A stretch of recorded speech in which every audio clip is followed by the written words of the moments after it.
This is my reading for the remainder of the year. I'm using the Wildwood Tarot, and we're going to finish up the Wheel of Life, or the Wheel of the Year. But I'm going to take us back sometime between Halloween and Thanksgiving and take us to the end of the year on what I've found here, or what we've drawn.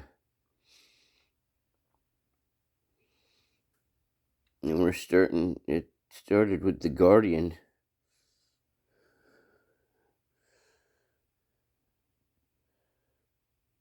Well, he's a much misaligned, maligned figure. The Guardian, known as the Devil in more traditional pacts, greets us, bringing dark riddles, challenges, mocking, sardonic humor.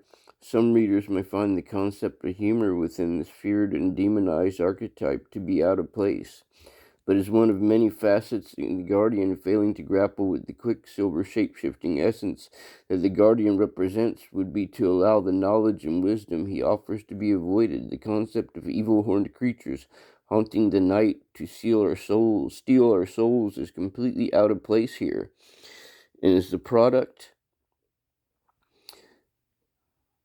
of hysterical fear, prejudice, and plain ignorance. But like Pan, the Guardian represents the wildness of our own nature. And just as the autumn wind strips the leaves from the branches, so the Guardian strips us of our comfortable perceptions of ourselves. The Guardian also acts as a protector and champion of nature. He prepared the way for our encounter with the journey. In the end, all creatures come to this point, returning to the womb of the dark earth and the knowledge that awaits there. All things must pass and be born again through the cyclic turning of the seasons that is nature's way, just as we must nurture and feed our lighter side. We require and therefore must embrace our shadows or be incomplete. The ultimate truth of this is death itself, the great leap in the dark that all human beings face, whether rich or poor, victim or wise man. Dealing with those archetypes prepares us for the time of rest and renewal that must surely come as we enter the winter and time of the dark sun. As we approach the midwinter solstice on 21 December,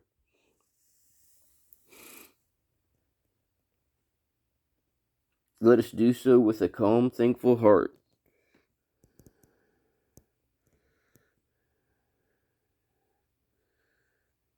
And let us embrace the time of the hooded man, and withdraw to the healing silence of the forest and quiet joy and inner light of wisdom. It's time to be patient, to endure, to listen to the silence and await the new sun. Here the heartbeat of the world itself seems to slow, and water turns to stone, and time itself loses its relevance. But even as we rest, life is everywhere. The holly endures, and some forest creatures survive the harshest of climates, reminding us that even here nature provides sustenance and hope. Judgment in form of the great bear also awaits us here. Not the politicized, compromised, and narrow representative of laws conceived within humankind's subjective ideas of right or wrong, but the judgment of the cycle of life. We shall reap what we have sown. Each person faces the ultimate reckoning, alone, both on an inner psychological level and as part of a species. Now we move back into the inner sanctum of the Wheel of the Year. In the quadrant of Earth is the moon on water.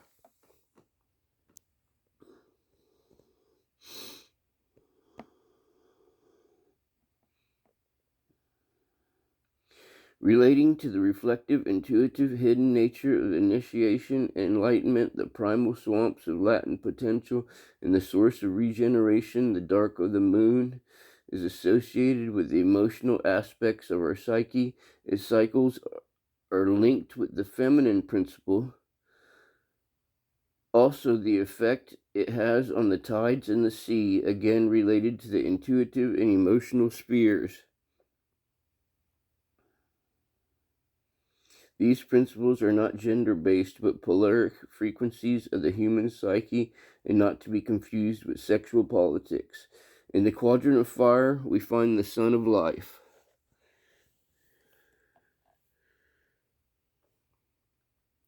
Relating to the principles of fertility and regenerative power.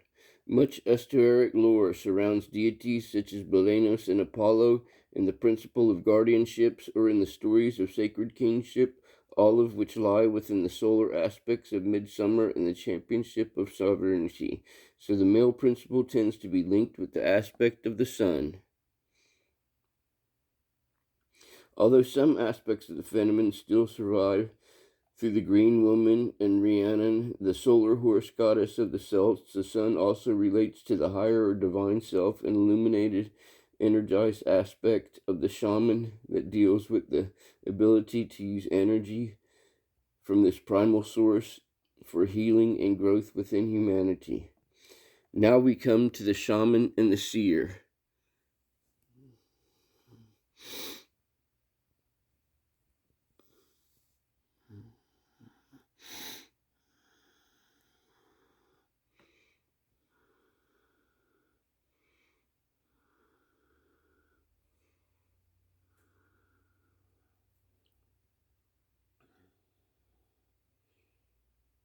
As with the sun of life and the moon on water, the polaric energies of these two archetypes are not gender-based, but offer a subtly different set of facets and aspects from which to learn and to embrace within ourselves.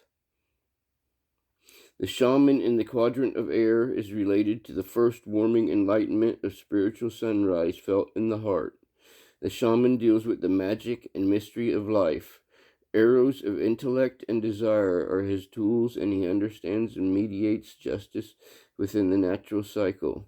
He is a master of the bow and the wand, and holds both these skills as sacred and yet practical. He has the cunning of the fox and the tenacity of the stoat, the speed of the hare, and like the adder, an intrinsic connection to the magical nervous system of the earth.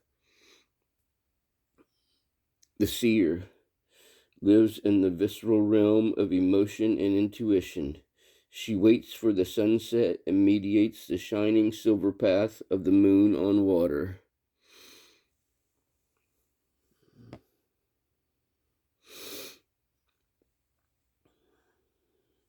The polaric energies of these two archetypes are not gender-based, but offer a subtle different set of facets and aspects from which to learn and embrace within ourselves. The shaman in the quadrant of air is related to the first warming, but the seer is the shadow that comes with the shimmering reflective insights. She offers the cup of learning and forgetting.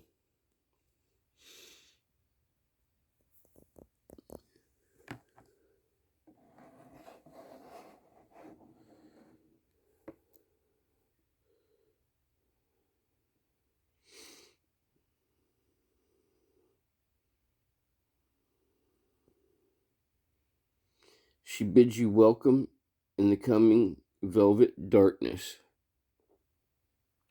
The seer is patient, passionate, and wise. She awaits the turning of the wheel of the year and inevitable coming of night that brings dreams and hidden desires to the surface of consciousness. She instinctively understands the mechanisms of fate and subtly woven texture of the universal mind. The seer has the ability of the eel to seek the source of the unknown. She has the wisdom of the salmon, the patience of the heron, and the otter's ability to move at will between the worlds.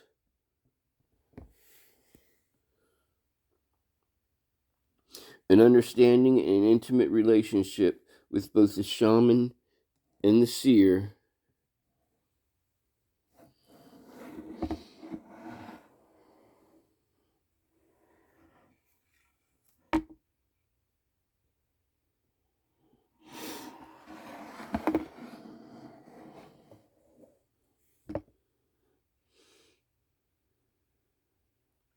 opens the final gateway, which leads through the maze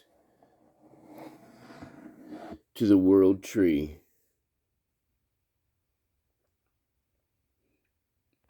Into the soul of the earth.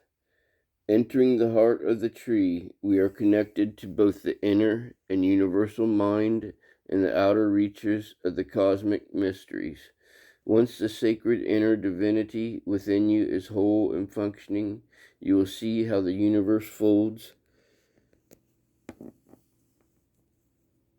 eternally upon itself, both internally and externally, and is ever rolling and turning beyond simple human comprehension. You will see the divinity in all life, and the sacredness of universal creation, and understand your unique connection to it. You have come full circle and completed the wheels turning in the Wildwood heart.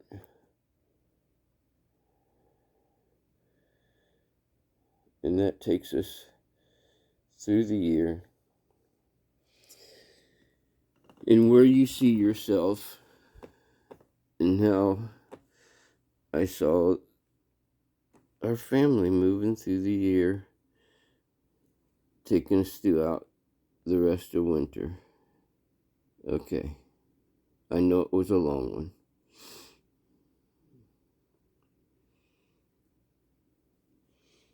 The Wanderer began the year, and he ends the year, and he's been there the entire time.